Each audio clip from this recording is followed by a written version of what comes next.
Saudara, pembobolan dan penjarahan minimarket terjadi di sejumlah wilayah di Tapanuli Tengah, Sumatera Utara pasca tragedi banjir dan longsor melanda.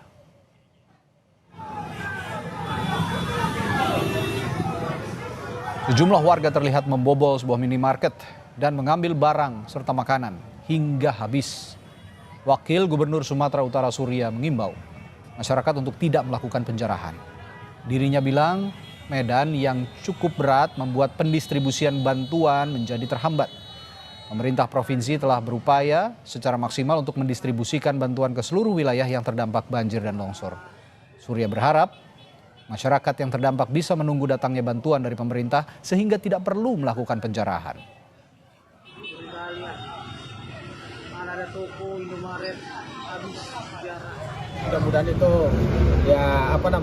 nggak terlalu jangan sampai, karena pemerintah ini baik dari pusat maupun daerah provinsi itu logistik itu cukup, cuman mau nyampaikan ke sana itu sebetulnya yang belum bisa. Maka kita dari Sumatera Utara itu mengambil jalur arah ke Subuh Salam, ya. Dan sekarang kalau nggak salah menurut informasi sudah arah ke Sorkam, ya. Jadi kalau dari yang normal udah nggak bisa. Itu pun kendaraannya hanya kecil.